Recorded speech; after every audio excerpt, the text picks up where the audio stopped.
Welcome, movie fans. Thanks for joining us for episode 141 of Reading Between the Reels, the premier podcast of Mashed Potato Mountains. If you're a new listener, we're so glad you found us. And if you've been enjoying the show, please like, follow, and subscribe, and leave us a 5-star review on iTunes or Spotify. You can also support the show by posting on your socials and by joining our Facebook group. I'm Craig Dickinson. I'm joined tonight by my co-hosts. We're together again. This is like twice in a row. This is 3 times in a row. This is exciting. 3 times. Corey Hutchman, Justin Eldon. What's going on, fellas? We're pretty reliable. We are. This means something. It's so important. That's what's. We're all together. We're all together. It's very important. Fantastic. What have we been watching this week, Justin? Oh, first off, Robin Hood, Prince of Thieves with Kevin Costner. Oh, Craig beautiful. dared.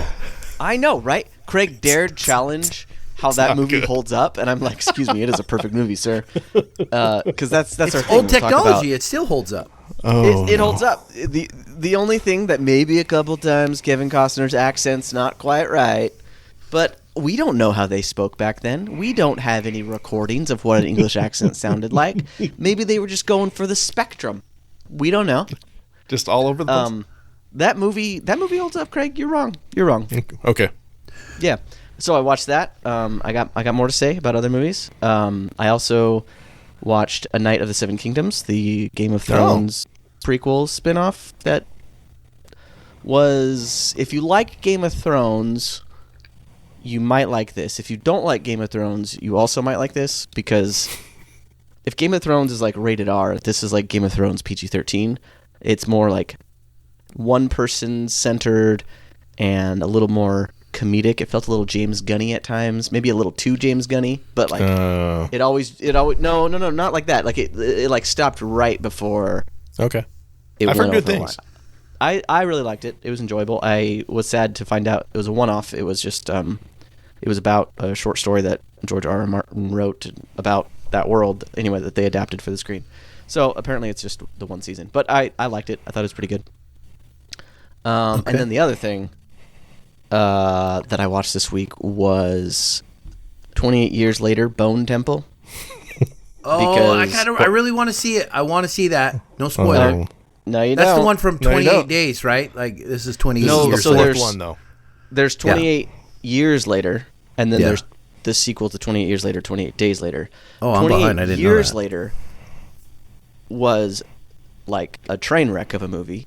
Like almost literally, like, because there's a really bad scene in there with a train. Yeah. Worse than Mission Impossible, that train scene. But the good news is the sequel, so the Bone Temple, the one that I saw, if you really like empathizing with giant zombies and maybe the main character teaching the zombie how to dance and having an emotional connection because they can start saying words. If that is your thing in zombie movies, you know, really coming at it from the zombies' point of view and really caring for the humanity of the zombie, boy, was this a movie for you. That's but a if writer you don't cash like grab. that, oh man, it was. To be fair, I'm not done, but I just don't think it's redeemable. And I heard good things about the second one, so I'm like, I'll watch it, fine, even though I hated the first one.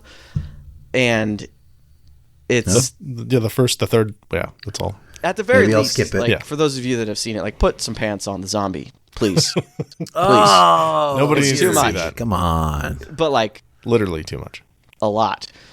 Anyway, and the main character like gets the zombie high, so that way they can like have a more cordial relationship. And oh man, it hurts. You got pot smoking naked zombies? That's where they've taken this? Well, it's not. It's like morphine. But Oh, well, that's better. Okay. no, it's not. It's So really much better. not. It's not. It's worse. It's so much worse. Like they literally play Steven music Spielberg. and like dance around. And, Okay. Bringing me down, Anyway, Justin. Corey, what have that's you been what I watching? watched this week. I better bring us up because I gonna have bring us got up. a I better have some good show. stuff. Listen, Yeah. I got 2 things I'm going to talk about. Okay, number 1, Star Trek Picard season 3. I finally got into it. I finished Voyager. I was like, kind of like, oh, this is it. Okay, we're done. Was kind of had a little bit of time, whatever. Finally started Picard season 3 this week, and I'm going to tell you, Star Trek versus Star Wars. Star Trek has finished this. They have shown that the writers for some of these Star Trek things can outdo Star Wars writers, and especially now with like what Disney's done sometimes. But Star Trek. Let me pause you there for just a second. This is the first time you've seen season 3 of Picard. Just now. Yes. Okay. I Wow, have you've not been waiting watched. a while. I have waited a while, and it's terrible. Yeah. And I've seen clips. I know there's some stuff coming, like from TikTok that I've seen, and goosebumps and chills just thinking about it. But I was like, I saw the clip once more, and I was like, I got to watch this. I got to see where this goes. I just haven't done it, because there's an emotional investment seeing some of your characters kind of wrap up. This is the wrap up. There's no more after this, right? With Picard and Riker's going to retire. He's going to be done. So I'm watching the show, and there's a moment in here where Picard or Riker takes control of the captain of the ship, so he's now the captain. Picard becomes the tactical officer, fires the missile or the photon or whatever. Yeah, photon attacks, torpedo. and he says to him, "Good shot, John Luke." And he says, "Well, I guess you're gonna have to start calling me number one now." And it's such a fan service moment. It's purely a writer moment. The smile, the smirk, the love, the camaraderie, everything thrown back to 1990s generation. It was nothing more than these little tips of the hat to say, you fans who are here, we know you, we love you, we respect it. This is the lore, these guys. Because this is a moment that would be real in real life between these two people. This would exist. And Star Wars never did that with the 3 sequels that came out after 7, 8, 9. Like, they just won't do it. And it's like, I don't know whether the writers have this in their mind. No, we can't give people what they want. And we can't give a little tip of nostalgia to people who are going to be in our fan base. We have to hold back on them. And Star Trek's over here going, let's get all the crew together. Hey, let's bring Worf in. Let's bring the Forge. Oh, yeah, why not? Let's have Data pilot a ship through the Borg and blow up the cube like it's a jet fighter in Top Gun. Okay. Like, yes. Yeah. Thank you. I'm here for that. Let's not sideline Luke Skywalker for 3 movies and then say, oh, this was some great writing. Like, it's, and it makes I wonder me how much of that is like Carrie Fisher dying. I mean, I'm not saying all of the problems for the sequels are on that, but that might have. But no, I'm not the first to say this, but 7 did it. 7 did it. Already set the not motion. reuniting all 3 of them together is like the worst travesty in all of film history, in my opinion. Just it's the so bad. whole beauty of everything was in episode 4 when Obi-Wan finally commits to let himself be killed because he sees Luke and Leia reunite, right? Well, then let's get everybody reunited. Yeah. That's the whole point. Anyway. Yeah, it's really bad. They won't do it in Star Wars. Star Trek is where it's at. And I'm like, that's the fan base. I don't agree with the new Starfleet Academy. That show is terrible. It Disney-fied. The writers tried to Disney-fy it. Like the what first they've done 2 with some seasons of of the stuff. Picard are trash too, but the 3rd one, but this 3rd one is just fan service back to our roots. We're bringing it together. This is the wrap up. That's the only thing, though, Corey. It's payoff. That's another reason why it's so good, though, is because you've had this just mediocre, subverting expectations forever, and then it's like, no, we're going to give you the entire crew on the D. Yes, on the same ship. We're giving you everything, and you know what? It pays everything off, and you love it. Beautiful. Why? Writers, because you know what? Even Ryan Reynolds jokes. I was thinking about this in Wolverine and Deadpool, where he says he looks at Wolverine's suit and says, "Well, that only took 20 years, like to get there." Like, give the fans what you know. Grown men are crying when Wolverine puts his mask on. Yes, that's what we want, and they refuse to because their writers have some. I don't know whether they have moral high ground. Anyway, I get in a rant here, and then. The other thing that I watched, I'm just going to say, I'm not going to talk in detail about them, except one. The Supergirl trailer, okay. The Spider-Man trailer looks amazing. And then the He-Man trailer. I am all in for He-Man. Oh my gosh, I will be there opening night. And He-Man, producers, writers, directors, whoever's doing that movie, if they don't have the little moral lesson wrap-up as a post-credit scene, I will be so disappointed. Like, you have to. You have to. They always had like a little episode. I know. Huh? It's Amazon, though. You have to have like a little post-credit. Well, today we saw. It would be so Wait, is it not? funny. Is it not going to theaters? Is it just no? on It's Prime? Amazon MGM. So it's okay. Yeah, it's gonna be in theaters. I was curious about that too. It's going gonna to be direct great. to streaming, but no, it's going to theaters.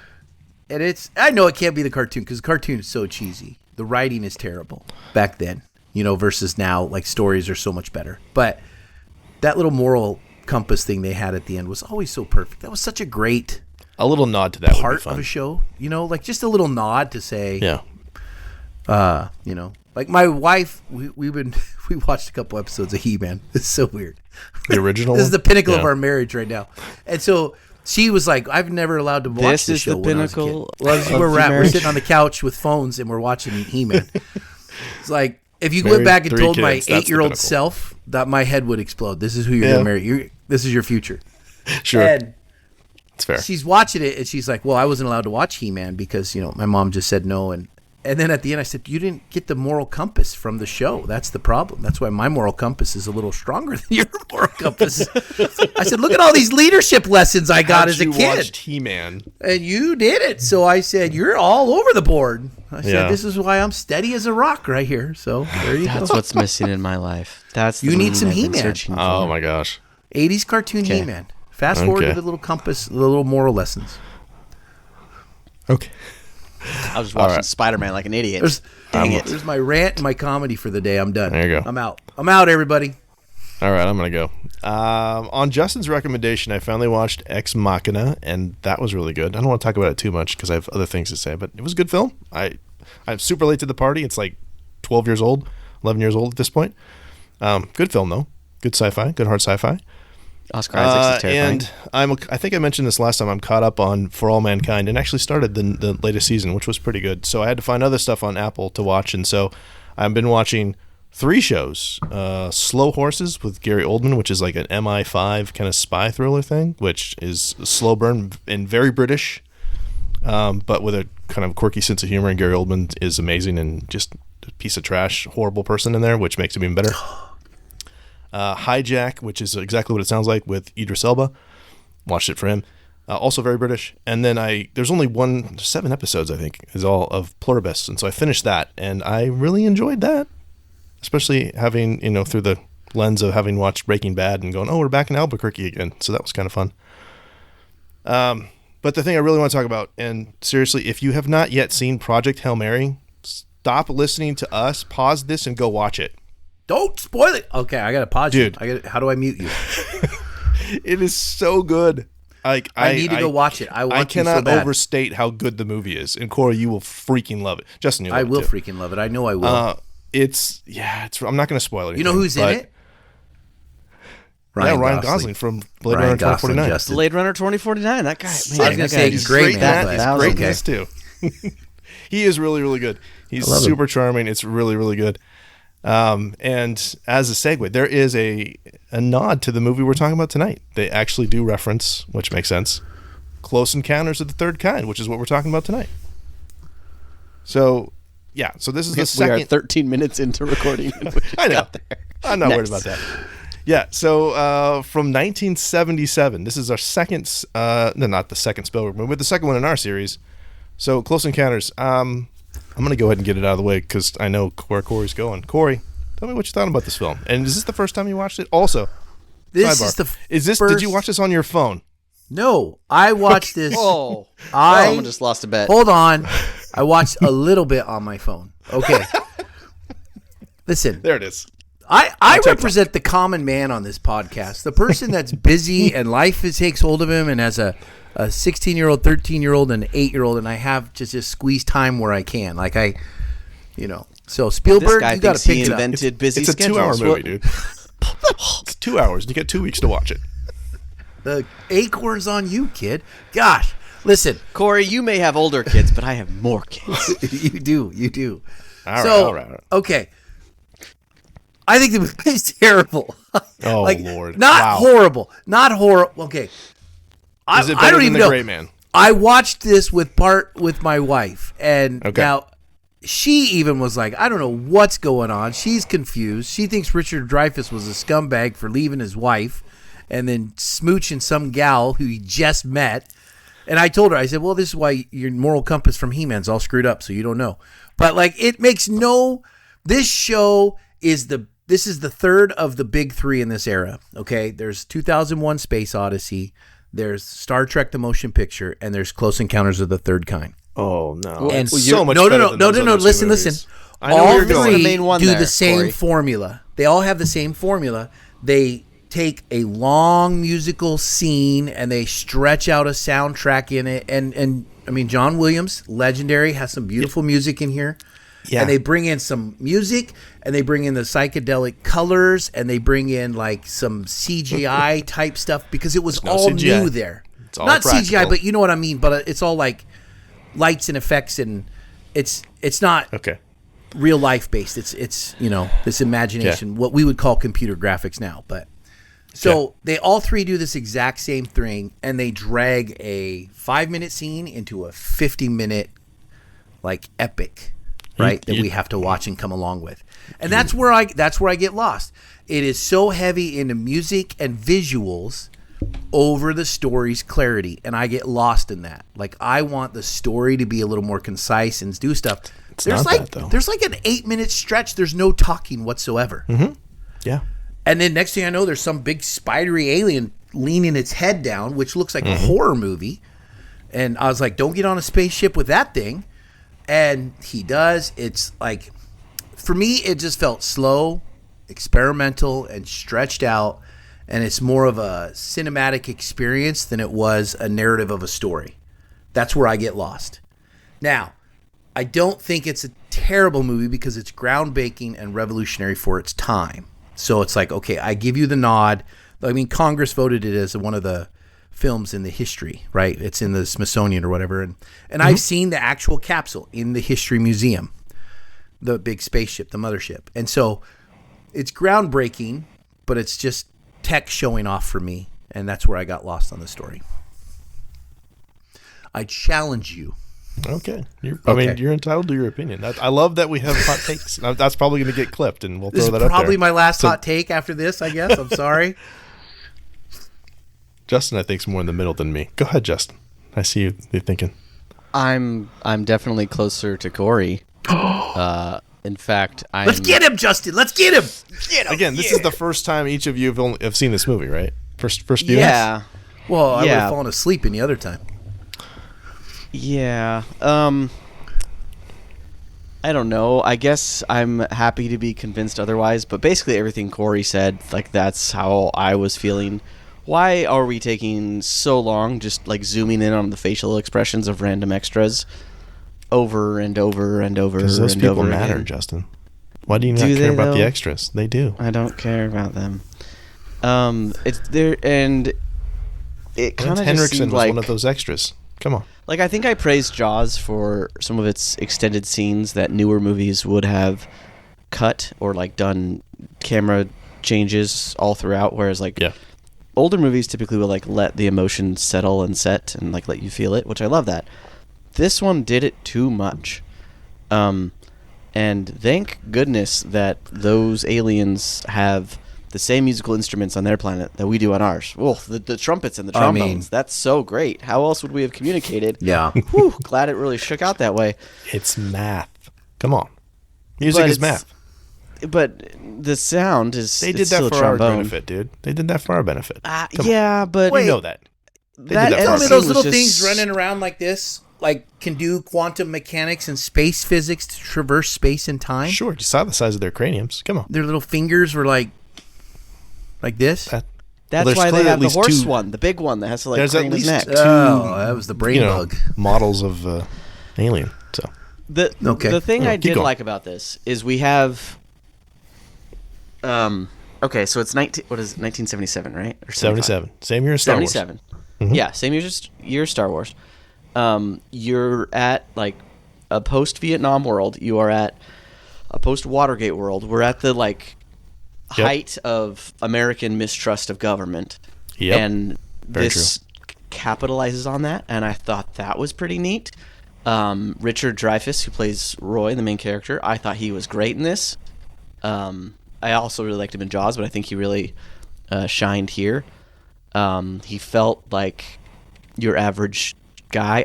I did think him kissing that girl at the end was so weird and like we'll get not to that. Out of character, but it definitely wasn't in his character. Like he did not show that level of interest in her, I guess, prior. And there was no like his marriage wasn't over. His wife just left, like, because he went crazy temporarily. Yeah. Like I don't see that as a romantic kiss at all. I don't. I think any kisses on the lips is romantic. I'm going to call that one. 70. Everybody was kissing everybody back then. Whose side are you on, Corey? Come on. What are you doing here? Pick a lane. Yeah. I don't know. The movie certainly had its good parts, but altogether I wasn't super blown away. Especially the Spielberg films I have seen, Jaws, Raiders of the Lost Ark, War of the Worlds, stuff like that. Like those are all bangers. Yeah. And I guess I expected all of his movies to be bangers, and this one was not that. I wondered. Okay. On the thread, I said they can't all be winners, and you liked my comment, and I thought, oh, maybe I have Justin in my corner. Mm-hmm. It's a very different kind of film. It Yes. is a kind of a slower film, for sure. There's no antagonist in this film, really. Right? Wouldn't Unless the you have government be an cover-up. antagonist? The government cover up, maybe, I guess. I mean, they killed the one guy. No, They he's not gassed dead. him. He's not dead. No, he They went to sleep. Yeah, he went to sleep. He was going to wake up with a heck of a headache. I also thought it was hilarious. We're going to outrun the gas? What? Okay. No, I think this is very much kind of just like almost like a fever dream in a lot of ways. You know, like it is like it's very ethereal. There's a lot of mystery, but then there's also you get the payoff. You get the revelation. They show you the actual aliens, and you have this journey that Roy goes on, and he's right. But he's proven right, even though he looked like a crazy person. Don't confuse me by agreeing with me. All that stuff. So I mean, full disclosure, like I watched this film a lot when I was a kid because this is another one of those ones that was like ABC Sunday Night Movie of the Week. I don't know how you missed that, Corey, because we're about the same age. But like this, No, I remember this and Superman being on a lot. Well, Superman's a great movie. That's why. It is a great movie. I think if this movie was on in the background for me growing up, I would have Yeah. a very different feeling towards Sure. it. But it's been built up over the years so much. Yeah. It just doesn't hold up. Going into it, I guess I expected more. Yeah. That's fair. I agree, Justin. Craig, then what I guess help me with the plot then a little bit. I mean, because we're still overall things. Why is he so obsessed? The woman I could understand she was so obsessed with it because her son was abducted. What was his connection to? Was he just a chosen? Was he selected? I think what was the reason? The aliens chose a lot of people and gave them those visions. That's my read on it. Like That's what I thought it there's was, an absolutely spiritual aspect to it. And one of the things, like now's a good time to talk about it as any, is that there's a theory that this is kind of an analog of Mount Sinai and the Hebrews, that they're supposed to meet at the mountain, and then God comes down and gives the 10 Commandments. The aliens come down and they're they give the revelation to Roy. I mean, at one point they're watching the 10 Commandments on TV as well. Yeah. So if you're looking for connections there, I mean, it's a fan theory. It's a stretch, but yeah. Yeah, but like they just take them away to probe them, though. They don't do much beyond that. I Well, we guess don't know if you why they take think away. they're not invading aliens, they're like studying, cataloging, and then returning people. Because at the end, they they're not- return all the people from all time. Yeah, we talked about this a little bit offline. And we might have talked about it online as well. That the reason I wanted to do this, so we're going to do this, and then we'll do E.T., and then we'll do Close Encounters, or not Close, War of the Worlds. And so you have this progression. And I've heard Spielberg in interviews talk about this too, how his ideas of aliens have progressed and they've become more negative in view. And now we have Disclosure Day. He's got another one coming out this summer as of this recording. So be curious to see where the aliens, if they're antagonists in that or not. But no, I think that this is just it's a super idealized version of a alien invasion. They're just there to collect. They're scientists. They're just studying stuff, much the same way like we will see in E.T. But they're benevolent, even though they're scary with picking up little berry and stuff. But they're not the bad guys. So they're inviting Roy. They've invited all these people. Roy's just the one that made it. Speaking of Little Barry, Little Barry's mother. Yeah. Can we? She's Can we get traumatized. CPS? Can we get CPS calling that woman? Like, She's doing the best she can, man. No, she's not.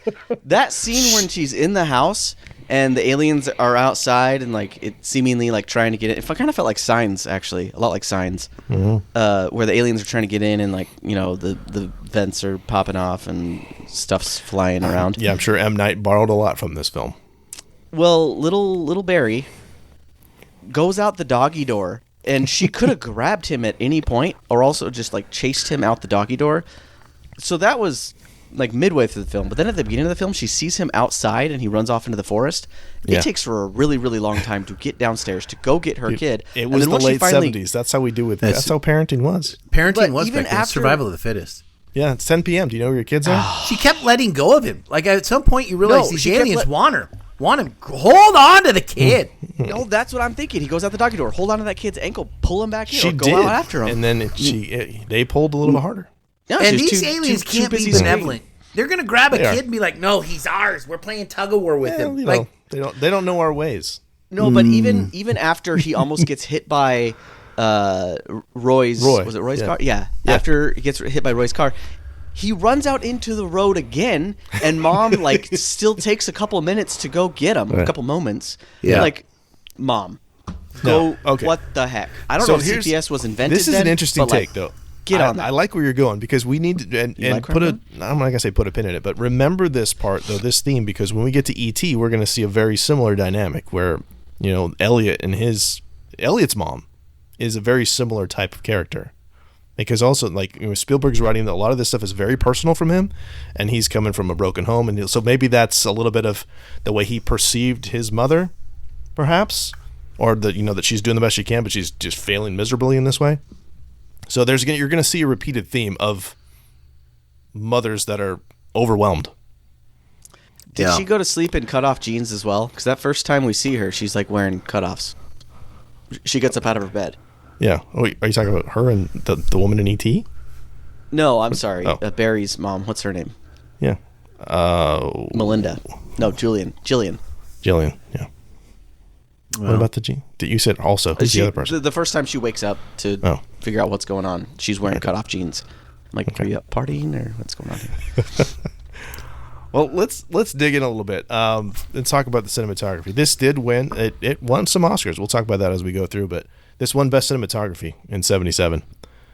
And so let's talk about what some of the things that we liked or thought were interesting: composition, color, camera work. Obviously, we're going to talk about foreground obstruction, I'm assuming.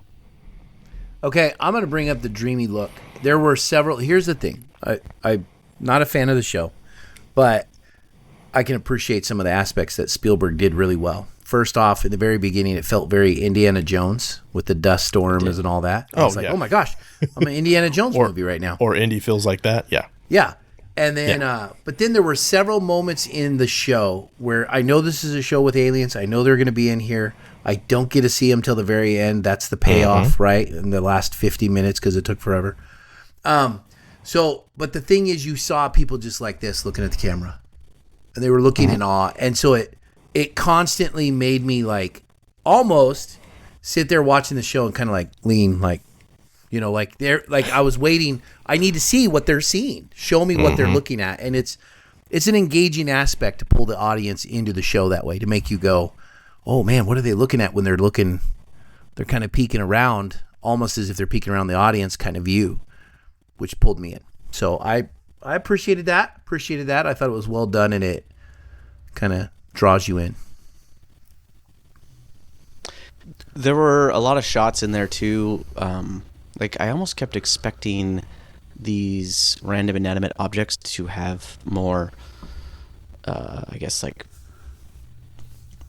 of a bigger role in the film. Like it would focus on some, like there's a scene where a truck drives up and it just kind of like stops on the headlight of the truck after the truck stops, and it just sits there while other stuff is going on behind the headlight, behind the truck, in like the foreground. And I'm like, why am I looking at this? Why am I looking at this headlight? I've had that pointed out, yeah. What's it gonna do? And there's another one where like a woman is walking, and I think it just shows her like feet. And I'm like, why am I looking at her feet? What's going on? Well, just what does this mean? We got to go back to the lights, because are you talking about the scene? He's sitting in his truck, like trying to looking at the map. Is that the scene you're talking about? Yes. And then Because I thought it was when he pulled up on the hill, but maybe not. No, because he's doing his job and trying to go figure out how to turn the power back on or whatever, and he's lost, and then he stops, and the truck pulls up slowly behind him. You see the two headlights, and then he waves them on, and they honk at him and stuff, and then you see two lights again, and you were supposed to be like, oh, it's just another truck, and then it slowly moves up and tells us it's okay. Not that scene. It was a scene where it was literally the front love of that it. scene so much. No, that's a cool scene, and that's one of those scenes where I was watching it with my wife, and my wife made the comment of like something like, "Oh man, that was lame" or something. But at the time, like that scene has been stolen probably so many times, or scenes like it. At the time, that was probably like one of those. Oh, that's super. It's cool. like the thing in Jaws where it's like, oh, it's not the shark. Oh, the shark is here. Type of fake out. Yeah. No, that was fine. It's I think it was as they're gathering on the hill to like welcome the aliens back, what they assume is going to be the second encounter. And the helicopter turns its light off, and it just it takes up almost the entire field of view of just the headlight. I'm like, what's going on here? So I don't know. I don't know if like Spielberg was trying to be artsy there, but I don't really feel like it paid off a whole lot. It was interesting. I feel like you don't see that in movies in the 70s quite as much. But just in terms of like color in the film, you have a lot of earthy tones because it's Earth too. And then the only like exaggerated colors you get are from the aliens. And I felt very J.J. Abrams-ish. Like there were a couple moments where I'm like, oh, that's almost a lens flare. Almost. Yep. I don't know if they had the ability to like capture that on camera back then, but that was kind of neat. That felt otherworldly and fun. I guess overall I didn't like click with the cinematography because we've kind of grown to expect aliens to present themselves in a certain way, right? And that this movie just like did not feel that. And I'm wondering how much Star Wars has influenced that, how much Star Trek has influenced that. Like, we kind of went the Star Trek route, and this is not those things. Yeah. Corey, have you seen the movie Flight of the Navigator? I know Craig has. Hold on, Corey. Your mic... Muted. You're muted. My fault. There we go. Yes, I have seen Flight of the Navigator. This movie felt a lot like that to me, and I love that movie. So. Yeah, there's a little bit of that. Yeah. That's a good point. Are you talking about just kind of the busyness and everything? Like when that train scene gets me and then the scene where they take the boy, there's so much chaos of stuff going around. Like the mailboxes are bouncing, and in her room, all the appliances are getting broken. So the aliens don't care about stuff. Like I'm like, why? It's almost as if we're trying to be a little bit scary and spooky at this moment. And then we're going to have this big reveal at the end that they're really nice aliens, even though they just destroyed a bunch of stuff, basically. No, I mean in the way, I guess like the mailbox is shaking and the stuff in the house shaking. That seems like a very modern take on aliens. I guess the way the ship looks, like the way we see it at the end and it like flips over and very slowly descends. That felt like we don't see that in movies as much. It felt more Twilight Zone and less modern aliens. Yeah, that's because it takes some of the Twilight Zone 12 minutes for it to do that. It's a long time of camera. Yep. Gorgeous shot, though. I mean, those extreme wide shot, and then see the scale of that ship. It's bigger than the mountain, and then you have the extreme low angles looking up, where you're in awe, literally, in that. There's one thing I want to talk about composition, but I want to go back real fast to Justin, what you said about the almost the lens flare thing, because you'll like this. And anytime I can talk about Blade Runner, I'm going to talk about Blade Runner. Yeah. Yeah. The visual effects supervisor on this film, who made the aliens ships that were especially like the little red ones that are like those little lights flaring off of it, Douglas Trumbull, who also worked on 2001, Star Trek: The Motion Picture, and Blade Runner. So especially when you're watching there's four movies right there that I just criticized. So the the spinners, the cars in Blade Runner, then the headlights coming off of those. If you watch this and then you watch Blade Runner, you will be like, yeah, that's the same guy, 100%. Yeah. And there's some great behind the scenes documentary stuff. That's the first time I learned that Douglas Trumbull did that on Blade Runner. And oh yeah, because I'd worked on Close Encounters and I did this and I just kind of applied that here as well. And you're like, yes, you did, sir. Very well done. So Corey. Yeah. I love it. It's so good. It is. Okay, here's the thing I really like. In the interrogation scene where so Roy's tried to escape, and then they get him in a room with Lacombe and Laughlin, the French guy Lacombe and Laughlin the map maker guy, and there's this triangle that's beautifully set up where Roy's on the left and Lacombe and Laughlin on the right, and then so that triangle rotates then because it goes shot counter shot, so it still keeps that triangle, which is always fun for me to like point out the triangles things. But then as soon as they ask him about whether or not he had a close encounter, and then they immediately go to this foreground obstruction shot, this really interesting shot where the camera set up behind the two scientists with Lacombe and Laughlin, and Roy's in the middle, and it's like he's trying to see what they see, and it's so good. It's brilliant because we're looking over their shoulders trying to figure out what's happening. Yeah, there were a couple of those triangle shots, and every time I did the Leonardo DiCaprio gif where that, because I'm like, Craig loves those things. I love it so much. That's a Craig thing. I had a question about the French guy. Actually, it's my wife's question, and I didn't have a good answer. Why make him French? Because you got Francois Truffaut in this movie. But cool. why not? Why not have him just be part of the American government? Like the French. It's an international thing, dude. That's why. I mean, they go to all those locations. That's why they only landed in America. Well, yeah, because we're American. It's like Doctor Who. It's like, he saves the Earth all the time, but he only ever lands in London. Like, it's just what happens. I just thought it was weird why the Frenchmen, but I thought the same thing. Like, it's worldwide now. Yeah, Francois Truffaut is like, he's a director, and I think this might be his one. There might be one or two other acting credits. Like, he's a really famous director, and so that might have been a little bit of a, hey, let's put this guy in here because he's cool and I respect him. Yeah, maybe. That makes sense. I couldn't think of a story reason. Because, like, and this is a little bit of a. We'll talk about this next time when we do ET. I was doing some research on ET, which again, that's our next episode. So ET, spoiler, loses a ton of Oscars to Gandhi, which is directed by, I can't remember his name off the top of my head. The guy who plays John Hammond in Jurassic Park, though, because he's also a director. And so it had to have been like tip of the hat, I think, a little bit of Spielberg. Yeah. And I can't remember his name off the top. I'm gonna have to Google that. And that's fine. I'm cool if they want to do stuff like that. I just wondered if there was a reason. Yeah. So let's talk about sound. Wait, I got one thing to point out about cinematography. Go ahead.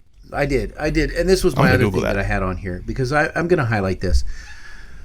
I feel like at the end, when the aliens are revealing themselves and you have this big mothership city that flips upside down, and you basically look and you're just like, this is just their city. This is their civilization. Yeah. This is New York flying through space, right? And then all the aliens are bathed in light, and all you see is them silhouettes. You kind of get them back. So, I mean, and so I feel like at that point you look and you go, there's a transcendence here. They're not evil. They're not, like wishing ill will. They're not coming in to conquer. They're angels. And it's almost angelic. It's angelic, and it's like a meeting of a civilization.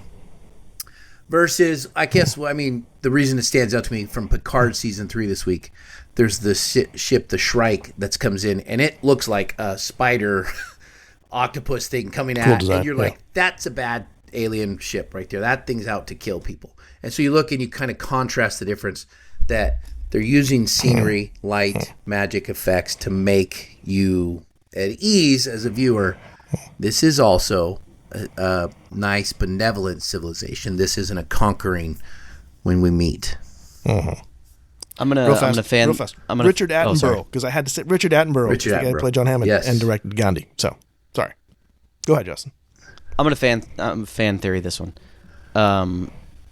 In watching movies with my children, some of them who like don't even know fully what's going on because there's a language barrier. They understand music in the film. They know when there's a bad guy because of the music, not because of what anybody says. Yep. So maybe the aliens, in their infinite wisdom and in large cranial whatever, knew that humans responded on an emotional level to music, which is why they choose to communicate to us through music and these happy melodic tones instead of language. Maybe they could communicate through language, but they're like, the music will tell them that we mean them no harm easier than any words could. That's my fantasy. It's based on math, baby. Twilight Zone to Serve Man episode. Go watch that, and you realize these aliens might not be as benevolent as we think. These are not those aliens, Corey. They could be. This is You don't know. ideal.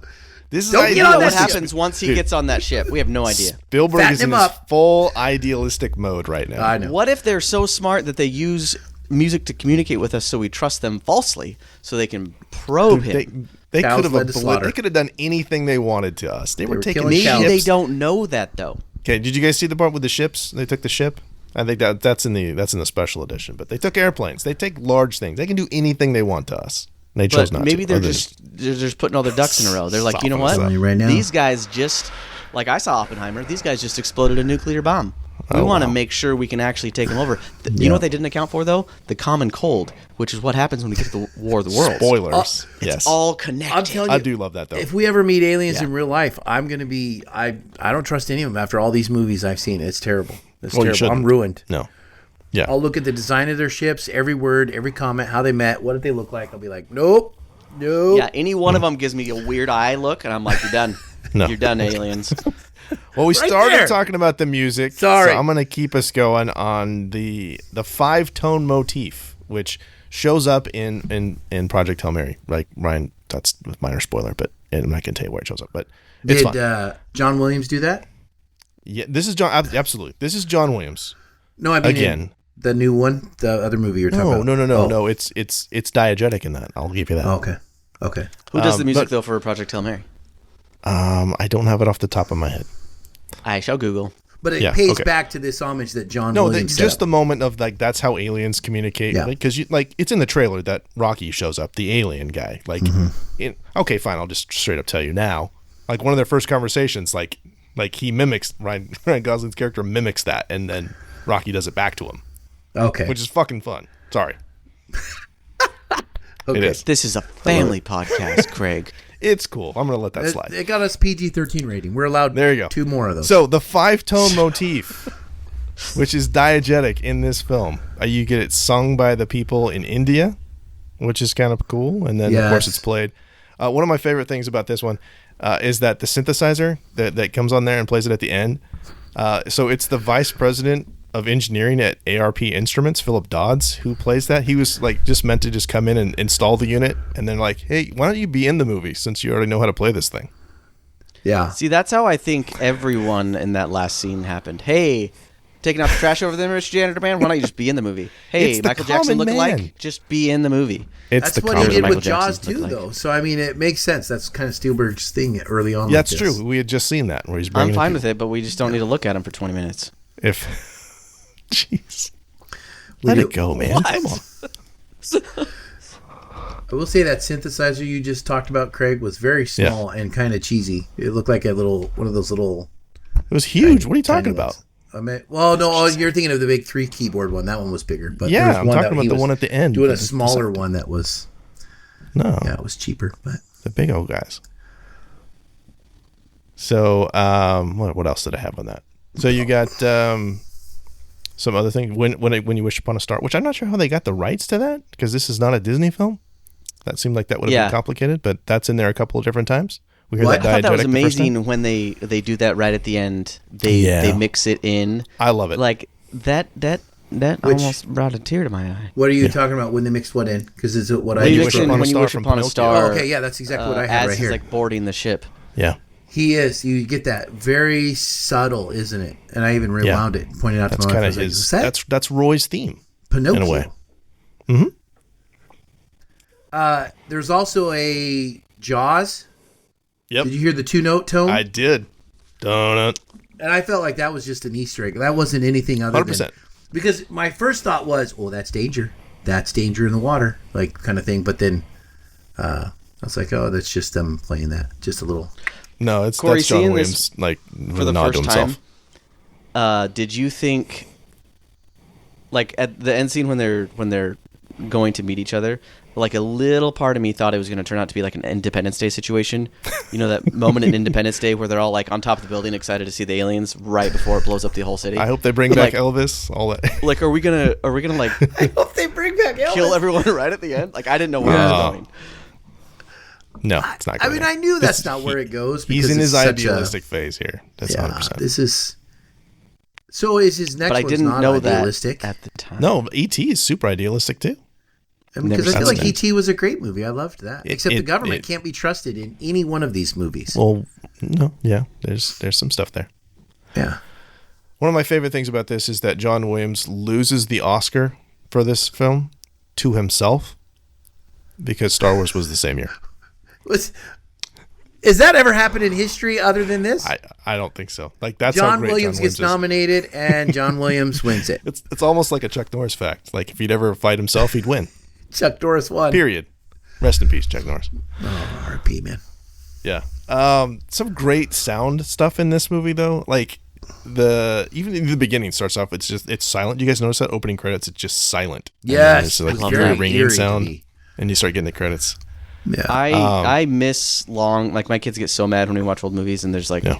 the long opening credits. I Yeah. love long opening Me credits too. in movies. Blade Runner. And like the one I always think back to is Back to the Future, where it's just Yes. it's like building the scene and love building the it. character while Oh, giving it's- credit to these people. We need long opening credits again. I love that it is a- so much. You know, Mm-hmm. because as you you- get the music, you Yeah. get like the scene build up, you get characters that get to be created by seeing what they're working on, what they're doing, what like it just builds, it gives you the movie so much. It's awesome. without having to spend a significant amount of time in the movie trying to build a story, you kind of set the foundation and the groundwork for this is where we're at and where we're starting. That's a good Yeah. point.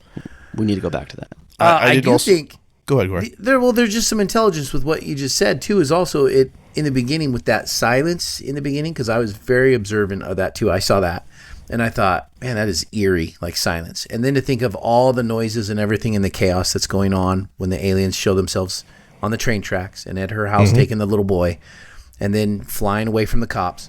All this chaos and everything, you almost feel like, okay, these are bad aliens, which in my head, if we meet aliens, this is how I'm going to think.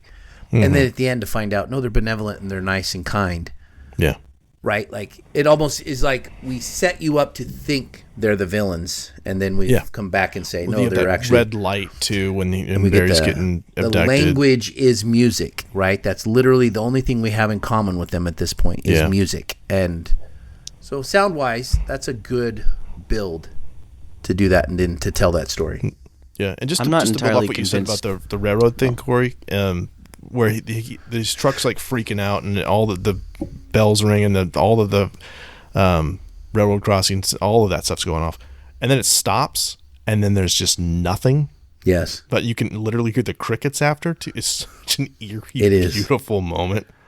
Like, Yep. what just happened? Was that real? Yeah. I'm sorry, Justin. I cut you off. Oh, I'm just gonna go off into the weeds again here. I'm not entirely convinced they're not evil because they steal a boy. They steal a bunch of guys from World War II and then bring them back like 30 years later. What's that about? That's not cool. And then think about Science. Roy Neary. Like, he gets that sunburn after coming in contact with them. Sunburn is from radiation on the skin. Like, that guy has radiation poisoning. That's not going to go well Yeah. for him. Everyone's fine now, but everyone in that town, they're all going to die a terrible death. Like, I want a sequel to this movie where they go back and they, like, check the cancer levels. Because those people are not doing well. You think about, Justin, you bring up a point. You think about those World War II pilots getting off the plane and how sad one guy is. And they're like, what's wrong, Cap? And he's like, I had a date. Like, you just, because he got sucked away, not on his own doing. Americandom, yeah. Mm-hmm. They Captain America. That's not and cool. now his wife is married to someone else. And Or his dead. kids are like his age. Yeah. He just missed his whole kid's life. Thanks Yep, for 30 years nothing, later. I'm aliens. mad about this. God. I'm Benevolent, yes, but maybe a little bit thoughtless. No, it's probably Innocent in intentional. a way. Innocent, you could say. Here's my Naive. last thing I have for sound. Yes. So, news exposition is oftentimes pretty dumb, and I hate it. But I really like the news exposition in this one because that's how Roy gets to find out what he's been obsessing over. Where it has the local news is reporting on the quarantine, and then they have footage of the mountain.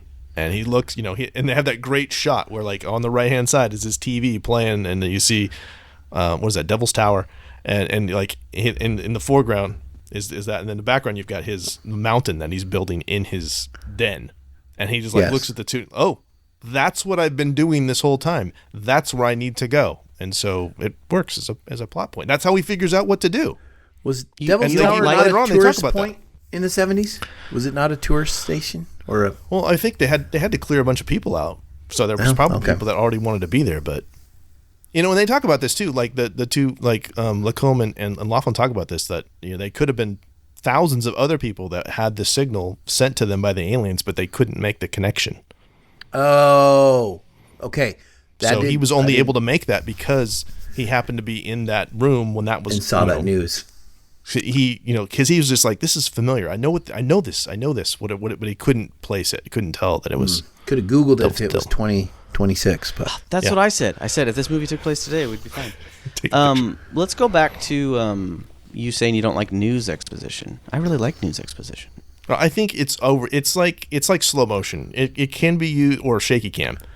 It can be used effectively, but if it's overused, if it's just sloppy, just like catching us up, like any kind of exposition can be clunky.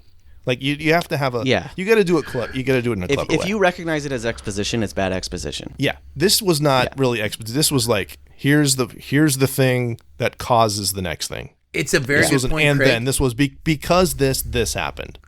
It's like cutting into the scene to kind of catch viewers up to something or give them something that they might not have arrived at yet.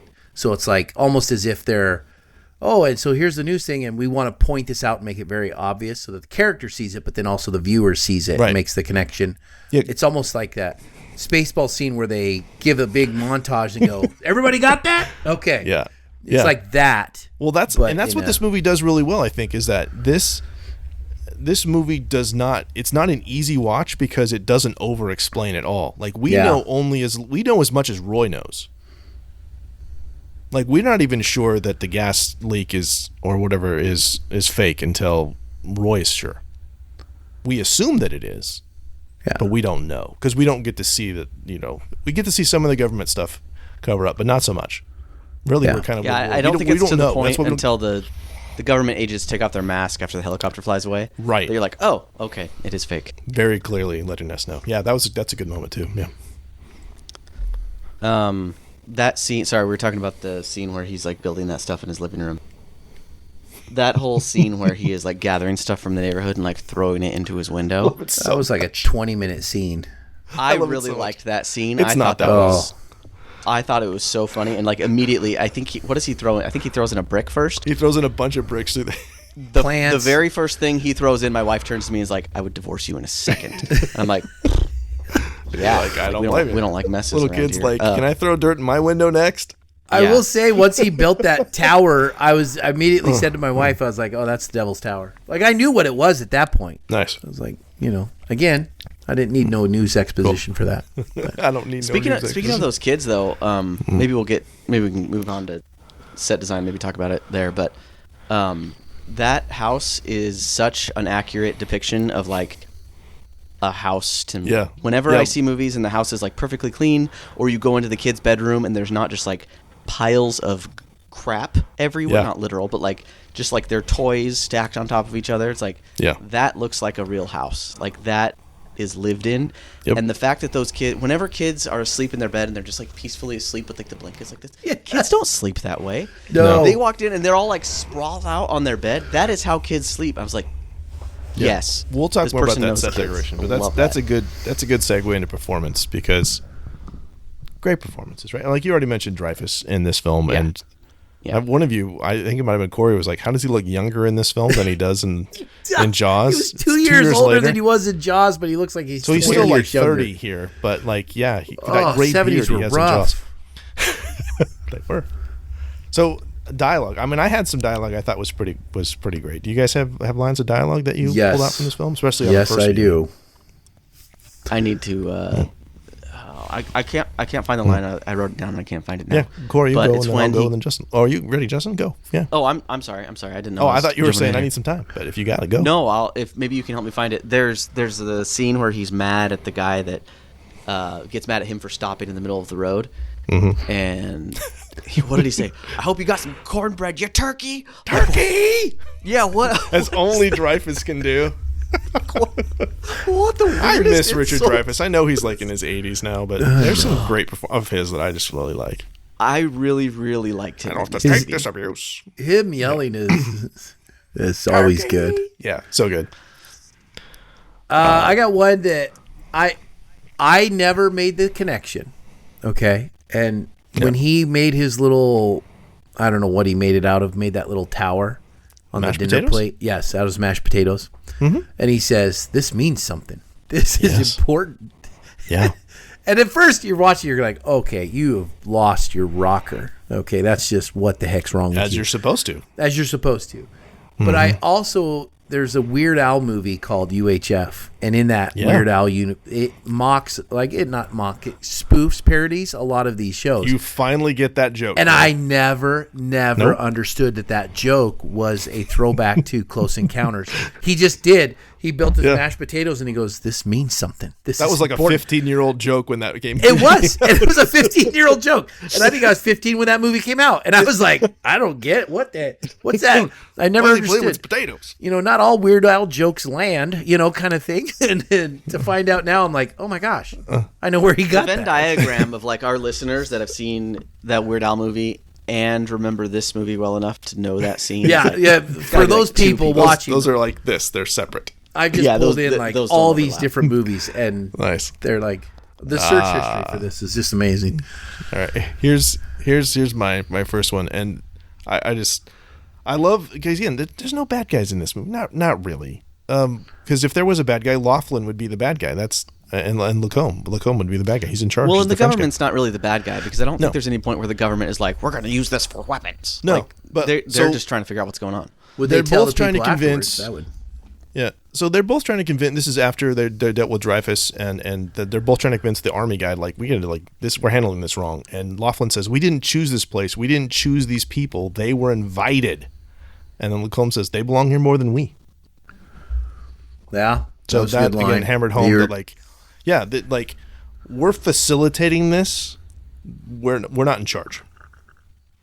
That makes sense to me because it's like at the end, all of a sudden they're embracing him. Like, here, go get this special jumpsuit on and go ahead, get in line. Well, what's your name? What's your birth date? What's your blood type? And then they get him in line, and I'm like, what the heck? Why is he all of a sudden so important? And 'Cause the aliens they picked realize he's been picked from the aliens He's the to only be one here. that got picked. Yeah. I do feel bad for all the other guys in like those special suits though that got Love those bussed suits. down there. They're probably like super trained. They practiced marching in They all unison had and glasses. like, moving their He did. Those clipboards sweet at the same time. glasses, all that Sweet thing. glasses and like probably spent years of academy training wasted. And then like some rando with sideburns like gets chosen. Some good Sweaty. sideburns, though. And then the little alien fingers come up and they're all like, oh, like this too. I was weirded out by that. But They still, picked it. but he was chosen at that point. Like, because Yeah. of that. He was like the significant one. And he's There's a couple Neo. scenes with those little aliens too where like they're supposed to be backlit, so I think you're just supposed to see their silhouette and not them. But there's a couple scenes where you can see them, and the costume is not They're a little great, rough. and No, their that eyes part are just hasn't like, aged too well. Yeah. It's weird and creepy. It'll get much better in the next film. Yeah. All right, I got another quote I loved. Yep. Is the farmer that makes the comment in the field where they're all witnessing like the things flying around, and he goes, they could fly rings around the moon, but we're years ahead of them on the highway. And I love that comment because I was just like, wait a minute. These things are just doing loops and flying off and He's doing not all this. wrong. And he's not But- wrong. It's like they could fly rings around the moon, but we're He's out of years line. He's ahead right. of them on the highway. Like, we still got it. You don't know. You haven't been to their planet. No, but it's like there's a No, I little know. bit of arrogance in that comment. Yeah, like, it's pretty as great. humanity, we're going, yeah, but we still got you here. Yeah. My next one is I have I don't even let you guys have even names. I just have support leader as the guy who says it, and he says, and they're looking at the returnees, especially the pilots, and he says they haven't even aged. Einstein was right. The guy's like, Einstein was probably one of them. That's a good point. Love that one. I saw that quote. I like you brought up 10 Commandments earlier, but that line where he's, everybody to bed, no way, Dad, or everyone to bed, no way, Dad.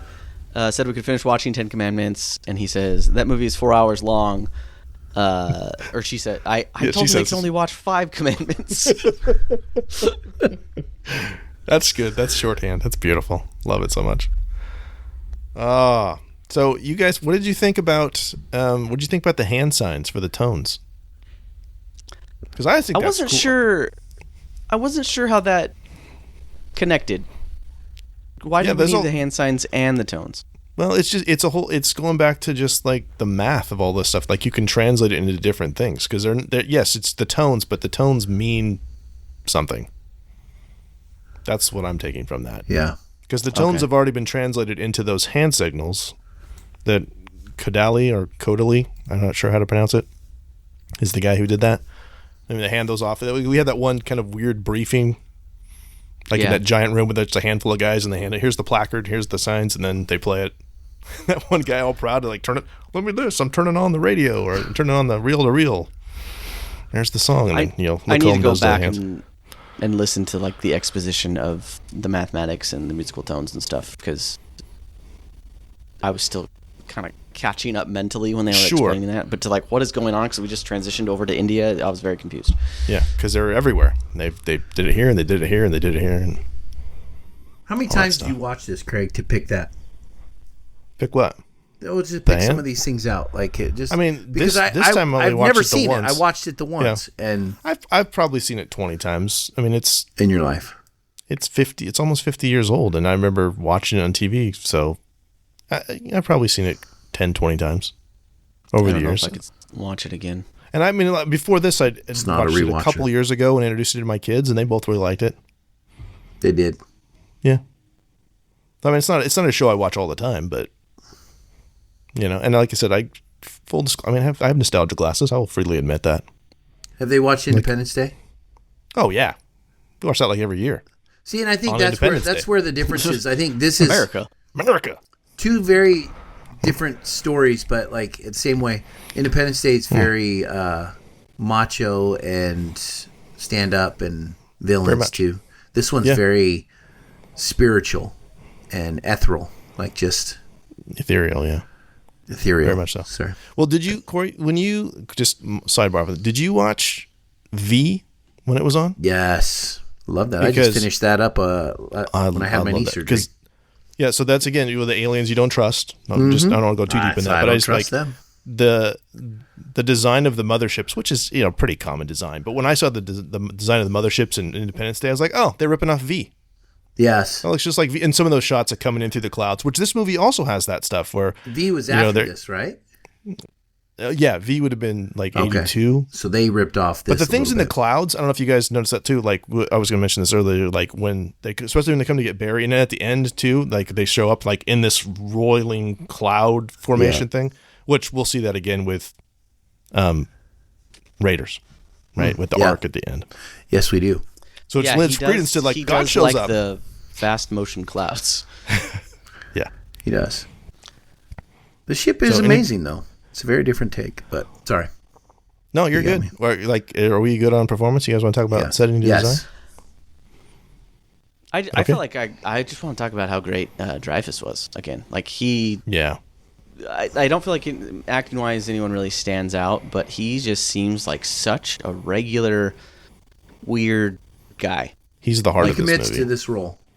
Yeah. He commits to it, and even when he brings his wife to the hill to like show her where he saw the aliens, and she's all like, "Remember we used to get romantic up here?" And then they start kissing, and just that little bit where as they're kissing, he still like kind of like looks up, as if I'm not focused on this kiss, like I'm still thinking about aliens. Are they watching us? That he's the reason I.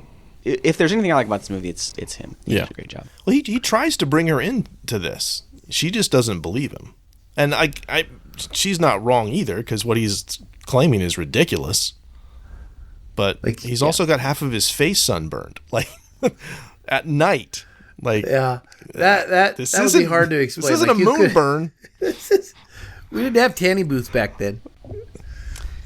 Yeah, I think she's right though when he starts throwing things in the window where she's like, "All right, I'm done." Even the neighbors are like, "This guy's losing it." Yeah. Well, we talked a little bit about this at lunch too, Justin, about him leaving his family and stuff. And Spielberg's on record too. Like this is before Spielberg had kids, so he said that he would not have Roy leave his family if he was making that movie now. Then it wouldn't have made sense for him to go. It wouldn't have. Because I look and I go, the girl left. She went there probably thinking the same thing, and then she takes Barry and gets the heck out of there. She takes her son and leaves. Yeah. And Dreyfuss is like, for Jillian, yeah. I don't even have kids. I'm just going. So I understand him not necessarily leaving his family, but like his kids are in a safe place. Yeah. The kids are with mom and aunt. And he's like, okay, I'm gonna go on my solo adventure, and then my family's waiting for me. That's kind of how I took that. It's like I'm not leaving my family. I'm just getting this obsession out of my brain. It's just when he kissed the girl where I'm like, what? No, I don't like. Yeah, that was rushed. That was forced. Yeah. Someone in the network told Spielberg, you got to have a kiss in here somewhere. Which he's the same guy who made it not happen in Twisters. So I don't know if that's true. Gosh, dang it. So, kiss from the aliens. That would have been cool. No, but like you think about like Roy's he's in an impossible place because his wife does not believe him, and she's never going to, unless he takes her physically there. But he can't deny what's happening to him either. Like I get the feeling like it's not just like a mild obsession. Like he is compelled, for lack of a better word. He has no I choice. think the aliens are doing something to him. Yeah, and her too.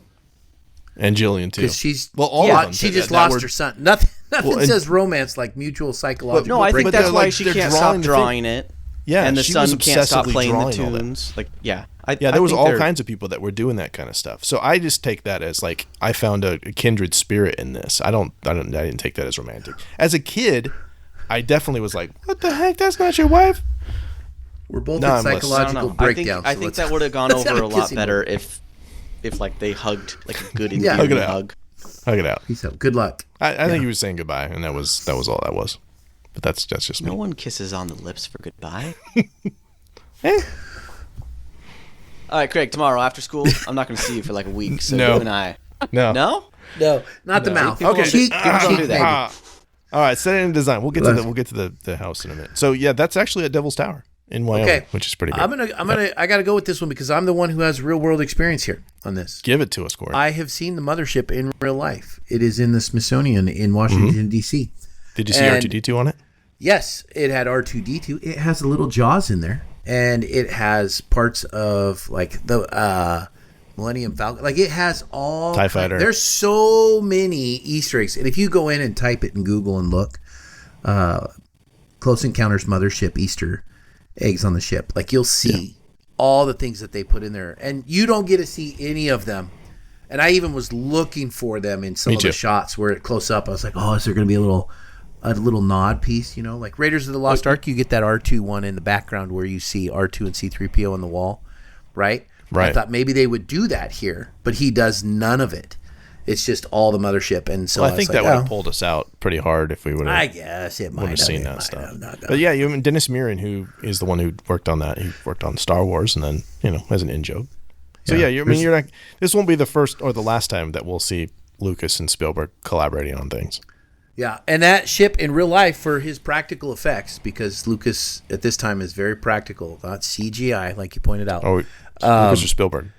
Or Spielberg, sorry. Yeah. This ship was, it's probably, the size of a large desk. It's not, it's good size, but it's not overly, to see that that's what we get this whole image with, and lights and color. And it's a very well done prop to be used in a movie.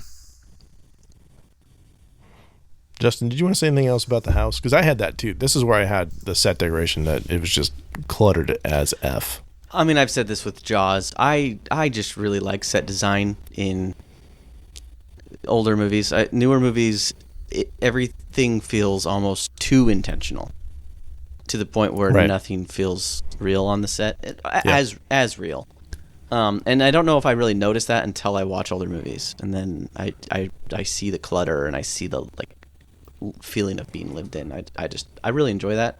Yeah. Just generally too, with like the hair and the makeup as well.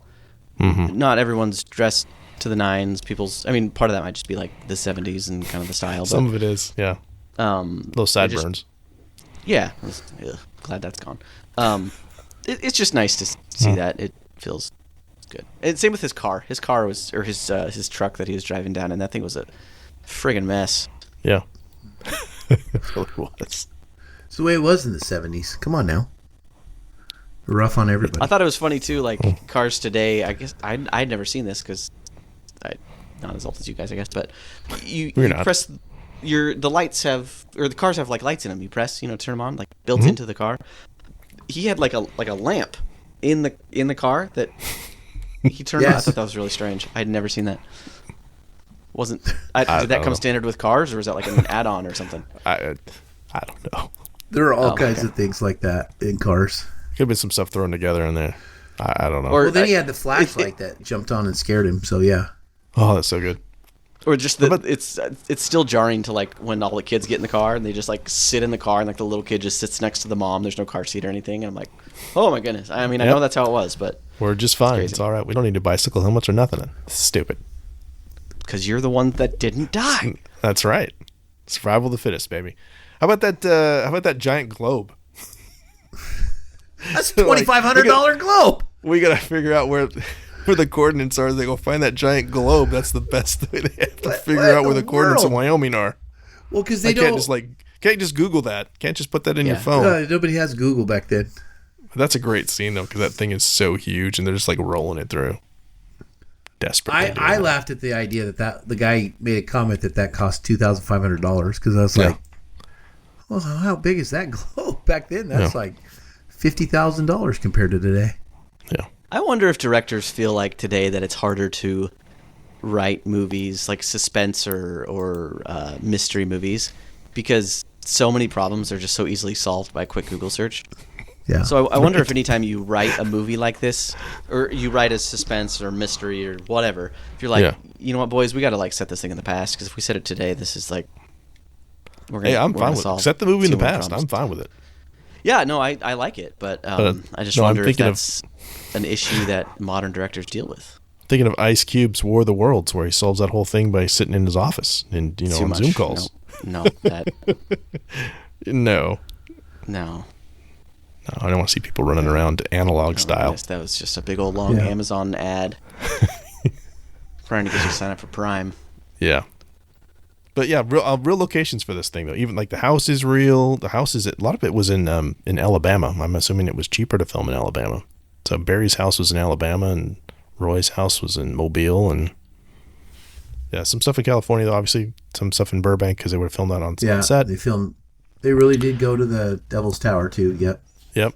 The toll booth is in San Pedro. The Sonora Desert is in California. Also the Dumont Dunes and. Yeah, but they did film the India stuff in Mumbai, so they went to India for that part. That's really strange. I feel like you could have done that pretty easily without going to India. Like you could have gotten any Vegas desert place. But then you got to bring in all the Indians. Because that's the thing. To kind of transition a little bit into, we talked about this a lot though with characters and stuff. There's a ton of just like random actors in this film. It feels like it's just like Jaws did in a lot of ways. You got a point. It feels like almost like a documentary. There's just like random guys who don't even have names, like credited names. Yeah. And we see them for like one scene. No, that it feels very natural. It doesn't feel forced at all. And it feels like we're kind of getting behind the scenes looks at lots of little stuff because, it could have just followed Roy the whole time. But they give us, hey, here's us figuring out, the globe thing like we just talked about. Like all those guys, not a single actor in there other than, Bob Balaban playing Laughlin and the guy, the French guy, Truffaut. We don't recognize any of those guys. Who are those guys? They're not actors. Just like regular dudes, which kind of lends to the realism of the film too. You're not like, oh, I've seen that guy. That's the other guy that's in the thing. Nope. It just, that's this guy. That's the real guy, apparently. I mean, I feel like I'm going to be saying this a lot with this upcoming series that we're doing on Spielberg, but that's the other thing I like about older movies is you don't have like all this emotional baggage tied to the actors. Mm-hmm. I mean, as much, but like today, you watch a movie and every single person in the movie, you're like, oh, it's the guy from that thing, and this is the guy from that thing, and this is the guy from that thing. Oh, and this guy started this, and this. IMDb the whole time. Yeah. IMDb the whole time. You see Ryan Gosling in a movie, and you kind of know what his character is going to be because he's Ryan Gosling, and maybe there's a variation of Ryan Gosling or, whatever. But this you don't. Older movies you don't get that because the people are relatively unknown, so you don't really know what direction they're going to take the character. Yeah. Okay, I agree. So did you guys see, so Dreyfuss obviously is greatness. Did you guys see like some of the other people that were considered or tried out for this film? No, I did not. So Steve McQueen was the first choice. I don't think I've ever seen Steve McQueen in anything, but McQueen didn't really like the script and said he couldn't cry on cue, so he didn't want to do it. But some other people that turned down the part: James Caan, Dustin Hoffman, Pacino, Gene Hackman. Gene Hackman would have been good in this too. De Niro. I mean, like every 70s era actor. Jack Nicholson declined. Like Jack Nicholson, that would have been weird. I'm going to tell you this. I can't see any one of those actors in this role. I could see Hackman. Maybe Hackman. Hackman does Everyman really well.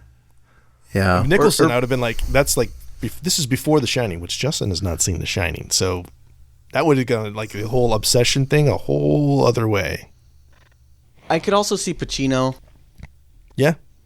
I could see him in there. I don't think it would have been great, but yeah. No. I could see Hoffman or James Caan as well. Because you point out when Richard Dreyfuss yells about the truck, when he yells at him about the turkey. Turkey!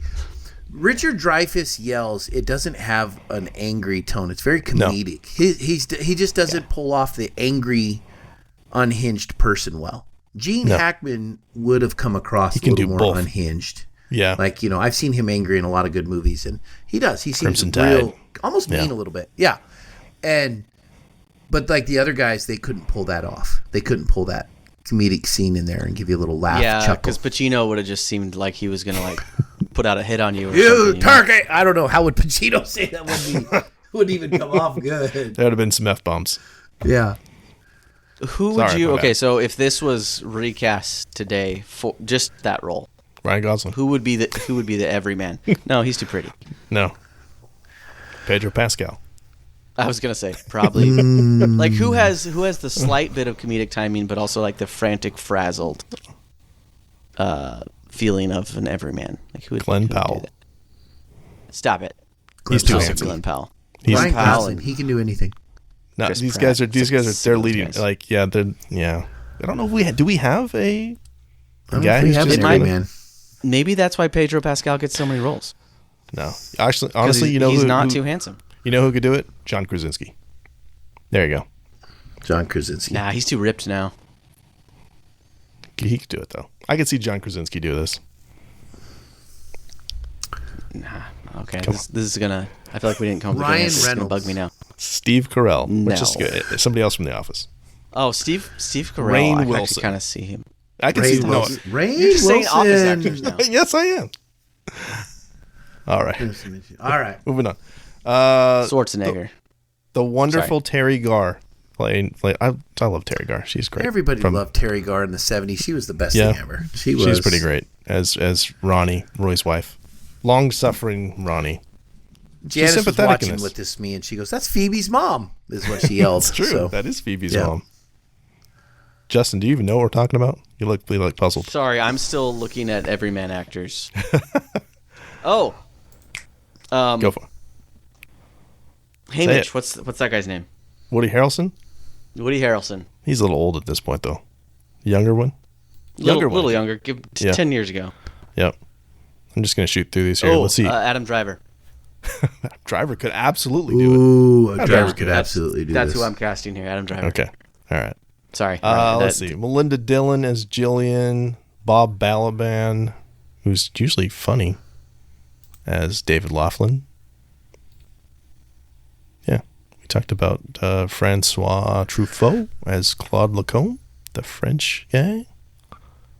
Oh, here you go. It says I had this in my notes. The UFO expert Jacques Vallée served as a real-life model for Lacombe. So there you go. That's why he's French. He's based on a real dude.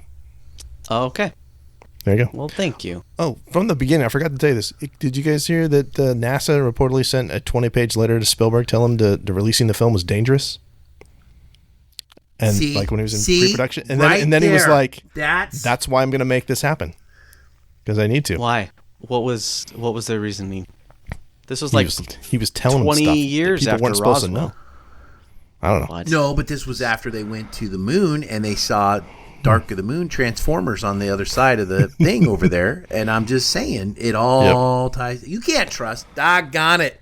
There you go. You know, right Corey, into it. every time you bring up Transformers, I feel the need to bring up Blade Runner 5 times. This is like a Hydra You guys have situation. already Cut off brought one up head Blade and- Runner 5 times. I had to slip Optimus Blade Prime Runner's in so here good. once. Here's a couple other things.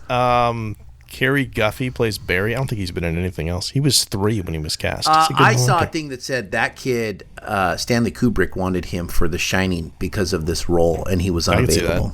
Yeah. Yeah, that kid did pretty well. Corey, did you catch Lance Henriksen in this? Lance Hendrickson, which one was he? That he apparently he's credited as Robert, but he doesn't have. I think he has like one speaking line. He's at the end with when the UFO lands. Just briefly in the there. guy Lance from Henriksen. that movie. What was he in? Several things. Movie. What Lots was of he things in? with James Cameron. He's Bishop from Aliens. Yes, there we go. Yeah. Wasn't he but also my in favorite- Blade Runner? No. Oh, sorry. Who's the guy from? Oh, that's Rutger Hauer. Never mind. Matt Sorry. Damon. Matt Damon. Damon. Would've He been- would also do well in this role. yeah, he does a good Airman. Carl Weathers Sorry, is in I'm this still. movie. Carl Weathers had a wouldn't do good. cameo. Yes, Carl he was Weathers, that little yeah. agent. Which is There's a it's funny. silver Like guy. this is post Rocky. This is after Rocky, and he doesn't even have a name, and he's in it for like a tiny. Like, is he just like a big fan of Spielberg or Is he Aliens? just on set and they're like, hey, you. I mean, he's totally effective. But I'm like, I have to watch. That can't be Carl Weathers, can it? That's it's Carl only- Weathers. It's Carl Weathers. Rest in peace, Carl Weathers. Another great one. R.I.P. Okay. Is this Hero's Journey? Kinda. Is there a real return from the classic loop? No, Like, I mean, kinda it's- go away? it's- I mean, No. well, that could be Disclosure Day if he comes back. Like, They're not connected. That's what I'm thinking. What if Disclosure Day comes out and it shows this and World of Worlds and Disclosure Day? It's a trilogy. It's not Heroes. And Journey. E.T.. Yeah. And then they're But it going to is- wrap in Star Wars because they it is a aliens journey are in Star Wars. it For is sure. a call to adventure. It is Yes? a call to adventure, and it has a revelation. So in a sense, it is. But he has to sacrifice his family and whatnot. I mean, You could it call doesn't that. fit. Yeah. It's not the monomyth, but Yeah, is there really like a crossing of the threshold and Not death of really. a mentor? And yeah, not really. we don't have to get too far in that. I just said we're world building. Like, it's pretty grounded. This film feels like that's kind of how it would go if there was an actual Yes. invasion. And the fact that this has been going on for at least 30 years, I thought was interesting. That this is not a new phenomenon. I like that twist. That this has been going on for a while. So I thought that was kind of cool. I think maybe that was a little bit my sadness of this movie. One, it built me up so much, and then at the beginning when we saw the Indiana Jones-esque dirt with like World War II planes, I was like, oh, this is gonna be cool. This is gonna have like some, relativity, time dilation stuff going on. And I guess I felt like it. I was expecting more of that, and then it didn't really touch on that. Yeah. I will say, this coming up on the 50-year mark, the part that I thought was very world-building was the air traffic controllers. When they were all sitting there talking, and they were describing it, and he says, do you want to report a UFO? Yeah. And all the pilots are like, no, No, I do not. no. And having seen some of this UFO stuff that's been coming out, in these commissions and all these things where they're releasing videos and footage, the actual government has taken. And it's like, well, we don't know what this is. This looks weird. And they said through some of that, like, pilots were shamed and called into question and even like taken off like jobs because they were like, no, you're nutso if you're trying to report a UFO. Like, there's this peer pressure of, nope. Do you want to report a UFO? No, I do not. Even though I know that's what I'm seeing. I just got sunburned on half my face, but I'm not going to report a UFO. And so I feel like that's a very grounded world building. Being on this side of that now. Sure. Yeah. All right. It looks like we're down to final thoughts. So final thoughts on Close Encounters of the Third Kind. Corey, do you like it any better than you did when we started talking? No. Oh, I mean, yeah. Like, I appreciate Steven Spielberg. I mean, this is an amazing tale, right? He does a great job with, this is his skill and his talent that's beyond. I mean, other people could have done this and flopped it even worse, right? I mean, this was a hit. This is a hit. It's groundbreaking. I get that. But I guess financially when and watch critically it, successful. For my final thoughts, when I said, you watch a movie where someone says, I'm not crazy multiple times, it's like, okay, buckle up because this world's about to unravel, right? Yeah. We're going to join something insane. And that's what Richard Dreyfuss does in this. Says, I'm not crazy all the time. But like I said early, it's 2001 Space Odyssey, Star Trek the Motion Picture, Close Encounters of the Third Kind. They're all the exact same in my mind. They're a very visually cool story at the time, groundbreaking, but narratively they're messy for me. They're just they're entertaining to see in a visual tale, but they're not necessarily, it's debatable about the strength of the story and the tale. And I think I get lost in some. It just shows how far we've come in storytelling and writing from 50 years ago to today. It's very different in what we consider groundbreaking, revolutionary for these type of stories. Justin. I appreciate it for what it is, but I don't like it. That's fine. No, and I said this kind of about Jaws. Like I like that it's kind of it's capturing things as they were in the 70s and the general sentiment of people and how they dressed and how they acted, or at least how actors think they acted. So in that sense, it's kind of cool that it's a time capsule of sorts. It has definitely some great parts. I think the score was really great. Dreyfuss is really great, obviously.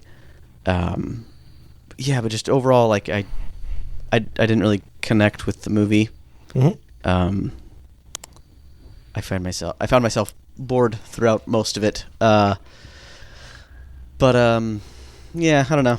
I feel the same, I guess, as when we started. No, that's totally fine. I'll probably never watch this movie again. Is it a rewatchable movie? Is it because Craig's seen it 30 really times because it was always movie. on every Saturday? So yeah, it's like once every couple of years. Movies back then were a little bit different. Like now, yes. I mean, like if a movie's on TV, it's like background noise, right? And you can watch a movie over and over and over again. It's background noise. That's how I saw Ghostbusters. I've seen Ghostbusters so many times because it was just on TV. But now there's no, like, if you go to a TV, like your watch is now intentional. You're not just flipping through channels. You're like, I know I'm going to watch, for the most part. Yeah. You know, you're binging something. So I miss things just being on in the background. And you can kind of like soft launch a movie for you a little bit. I get that. Build it into you, and that just doesn't happen anymore. Yeah. That's a brilliant take on it. So thank you, Corey. I have a question for both of you guys. Because I think there is some validity to what you're saying. Like, movies have changed since the 70s. I think there's something to that. Not in a bad way necessarily. No. I don't think you mean that, because they're like, if you watch something from the 40s, like you watch Maltese Falcon, it's a slow burn, but it's great. But you got to be invested that way. But what I'm wondering is, you guys have both seen Arrival, right? Denis Villeneuve. Mm-hmm. Because to me, this feels like that feels like a descendant of this film in a lot of ways. Yeah, why have we not because talked about that? That mm-hmm. is also a very slow burn where like nothing really happens other than like the discovery. Like, that's what the movie's about, right? It's about trying to figure out what they're saying to us, and then obviously you got the time thing and all that stuff. And I'm not trying to like. To me, I look at that movie and like that's a spiritual successor to this film, to that whole like we're just in awe of what's going on, and it's really about the discovery, and there's not really an antagonist per se. I mean, there's people, good and bad people, whatever. We got to do. There's a time we got to figure this out before we get blown up or whatever. But the aliens are not the bad people.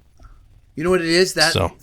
Close Encounters, like, to compare those two movies, Craig, because I know exactly what it is. Arrival, at the end, when you find out, no, this is them in the future. Like, this is like, you get this whole aspect, this layer of the onion revealed at the mm-hmm. end. It's not just that the aliens are here, it's what they represent in the future and all these things, and time travel and all this viewing, right? It's this Arrival. You get all that. It's an onion. But with Close Encounters, it's all building to this alien coming out, and we know that, and then at the end we get there, and then that's the end of the story. We're dropped off. Had we got something more after this, then you could peel it open like an onion. But that's where the writing today is. We can't just stop here. We have to give you more layers and a reveal. It's kind of like this walked so that movie can run. Yes. I think sometimes for me too is like my judge of is it a good movie sometimes goes down to like its rewatchability or mm-hmm. its ability to like stick with me. Like, am I going to ponder this movie afterwards? And with Arrival, it does, because you see, at the end you find out I have to watch it again immediately. The reveal, then you have to watch it again. And it's like The Sixth Sense, where you're like, oh, he's dead the whole time. And let me rewatch the movie for clues. Spoilers. Or like Tenet. Oh my goodness, I watched the movie 20 times. I still don't understand it. Or like Blade Runner 2049. Nah, that movie's just great. It's just Beautiful, so good. falling asleep. Anyway, I just don't. The rewatchability of this movie is low, which factors into my love of a movie. I totally get it. Now I'm just looking down here at some of my other notes, and so there's a lot of people that really liked this film. A lot of prominent directors, and it makes sense as I look through this list. So Stanley Kubrick, who directed 2001: A Space Odyssey, really likes this film, Corey. But so does Denis Villeneuve. So I'm sure as he's making Arrival, he's like aping some of the things or remembering back when he was a kid and watched that film. Nolan also really likes this film. Sure. So it makes a lot of sense that some of those. Yeah. Well, and there's a lot of connections between Arrival and Blade Runner 2049 as well. Right? Isn't the guy that did the set design for Arrival? I think it was the same guy.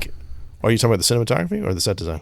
Because I think did Deakins do both of those? I think No, I check think that. I think it might be both. I don't know. Anyway, check the cinematography though. I think Roger Deakins did. I know he did 2049. See if he did Arrival as well. I think he did.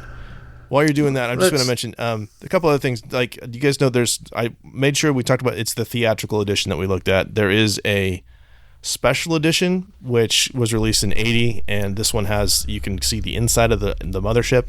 It's on YouTube. Don't bother. It's dumb. Spielberg hated it, but it was like he got more money to do it, and so he did it. And then and there's a director's cut that was later released, and he cut that out. The only other thing of note, I think, in the director's cut, and it was also in the special edition, is that they actually they go to the desert and there's a boat out there as well that the aliens caught and dropped off later. And I'm kind of the opinion, and I said this in Jaws too, of the scariest thing is what we can imagine. So like the less you show the monster, the better. So showing the ship in my mind is like no, that bad. I even wish we saw the aliens less than we did in this movie. Oh, I agree. I feel like there was too much intermingling, but I guess it wasn't supposed to be scary. But it looked pretty dang creepy, man. Yeah. Did he do? He did. That one ruined me as a kid. If I saw did Roger Deakins do Arrival? I'm checking here real fast. He did 1917. He did not do Arrival. I thought he did. Okay, I lied. I misremembered that. My bad. Okay. Well, that's okay.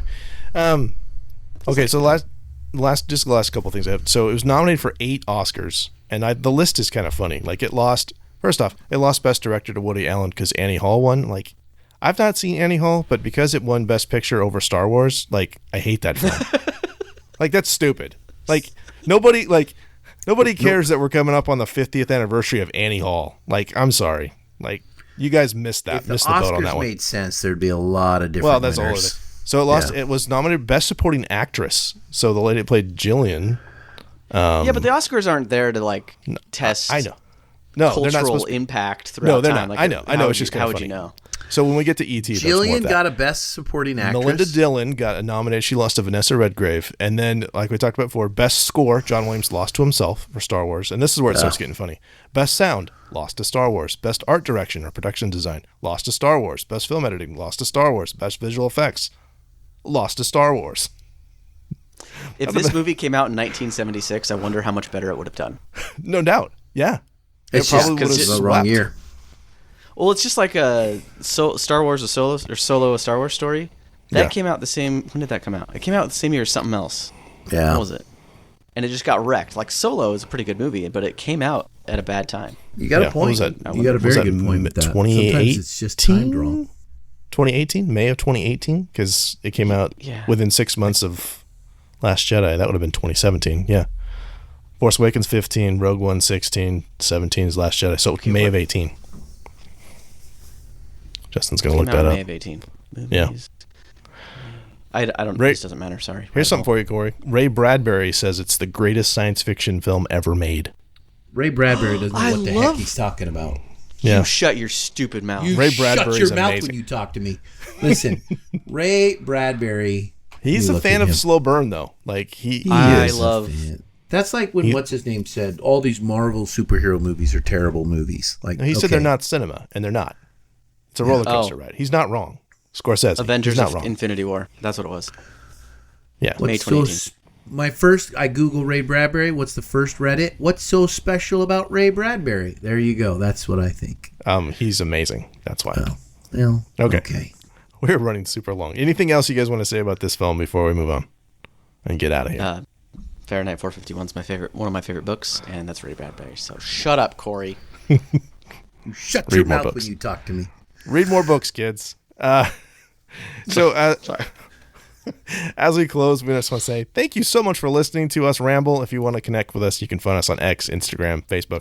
Email us at readingbetweenreels@gmail.com or use the SpeakPipe app on our website. If you enjoyed the show, please like, follow, subscribe. Please be sure to leave us a 5-star review on iTunes or Spotify. And as we mentioned before, our next episode will be a review of E.T. Send us an email or voicemail about your favorite moments from E.T., and we'll share it on the next episode.